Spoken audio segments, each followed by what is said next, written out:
বয়স্ক লোকেদের স্বাস্থ্যের ব্যাপারে আমরা যখন বিশ্লেষণ করি, আর শারীরিক সুস্থতা, দ্বিতীয় হচ্ছে মেন্টাল হেলথ। সেই যৌথ পরিবার এখন কমতে কমতে স্বামী স্ত্রী শুধু থাকে। নমস্কার, আজকে আলোচনার প্রতিপাদ্য বিষয় হলো বয়স্ক লোকেদের স্বাস্থ্য সম্পর্কে।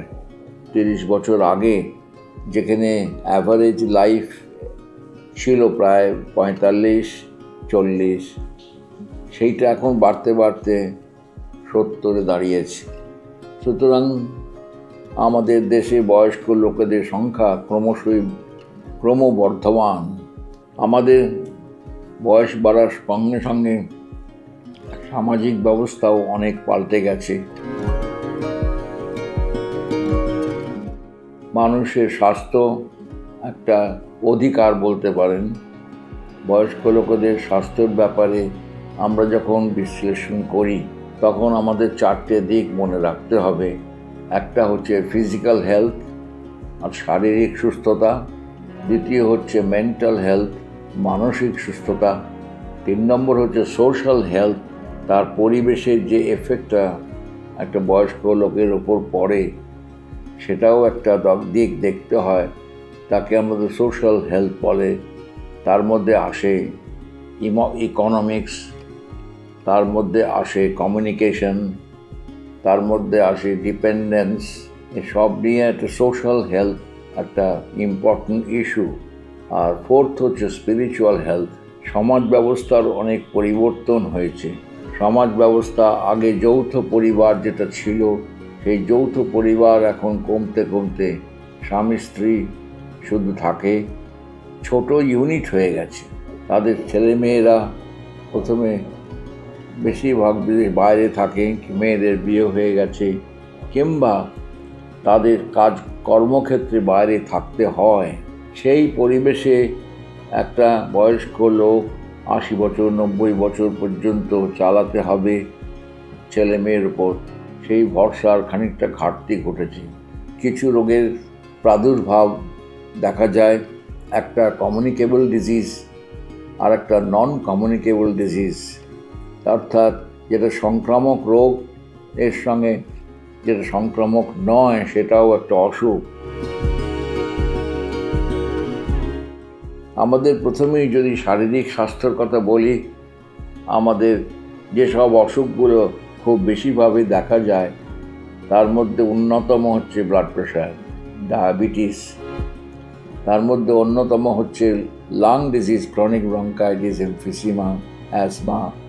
এছাড়া আছে বয়স্ক লোকেদের একটা ক্যান্সার, ভীতিকর পরিবেশ।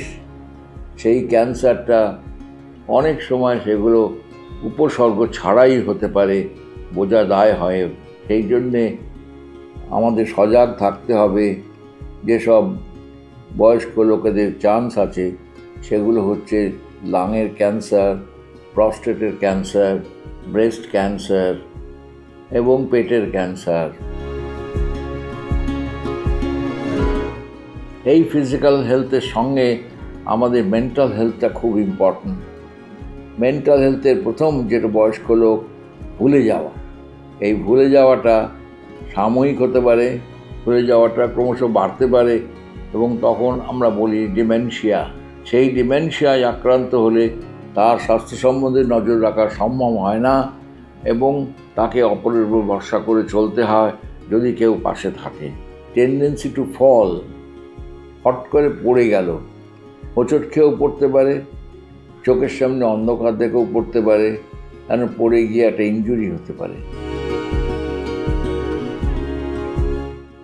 অনেকের অর্থবল থাকলেও মনুষ্যবল যাকে বলে তাও সাপোর্ট সিস্টেমটা কমে গেছে।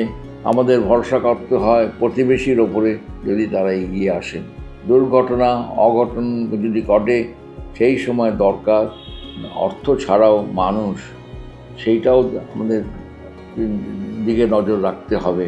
সবাই পেনশনের উপর ভরসা করে চলে, যাদের পেনশন নেই বেসরকারি কাজে তাদের যে উদ্বৃত্ত জমে আছে তার উপর ভরসা করে চলে। এবং একটা হেলথ বাজেট বলে একটা কথা আছে, সেই হেলথ বাজেটটা ঠিকমতো রাখতে হয়। সেই হেলথ বাজেটটাকে রাখতে হলে আমাদের গোড়া থেকেই সেই বাজেট সেই রকম ব্যবস্থা রাখতে হবে। যখন বয়স বাড়ে তখন সব অর্গ্যানগুলোই আস্তে আস্তে তার ফাংশন কমে যায় এবং তার থেকেই একটা অসুখের শুরু হয়।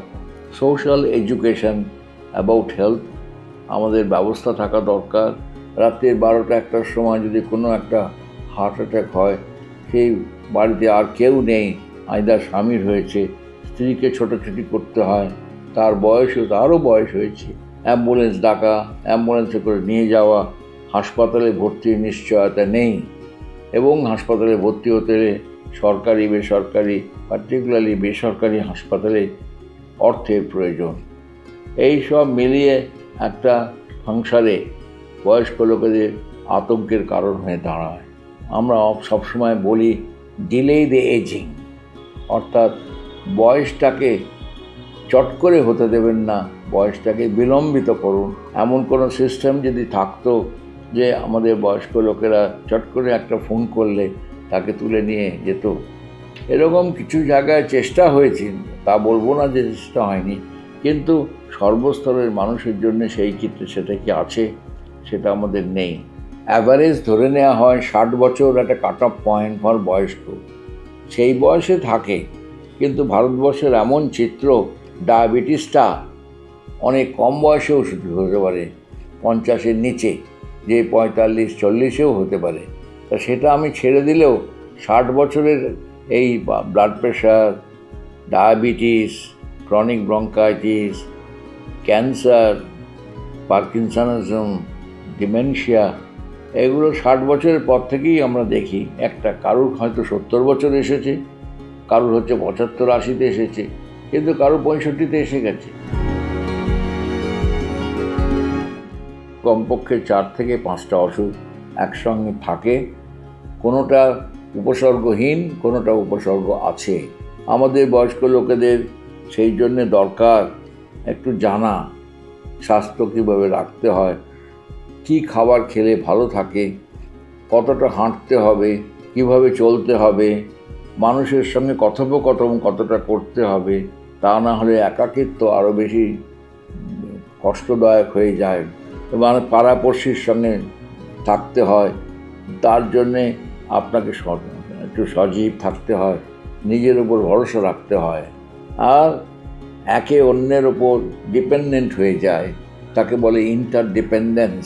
সুতরাং একজনের ওপর ডিপেন্ডেন্স করতে গিয়ে হয়তো নাও থাকতে পারে, সেক্ষেত্রে এই ডিপেন্ডেন্সটাও একটা ইম্পর্টেন্ট পার্ট, যেটা আমাদের ভালোভাবে দেখতে হবে।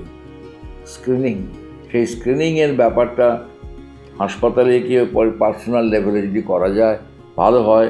Screening for diabetes, screening for blood pressure, কেন বেশিরভাগ ক্ষেত্রে এই অসুখগুলো উপসর্গহীন এবং কখনো হঠাৎ দেখলেন হার্ট অ্যাটাক হয়ে গেল, সেটা আগে থেকে জানান দিল না। সুতরাং আমার মধ্যে একটা হেলথ চেক আপ আর তার প্রিভেন্টিভ মেজার্স, সেইটা যদি একটু নজর রাখা যায়, দেখতে হবে। ফলো করুন সংবাদ প্রতিদিন ডিজিটাল।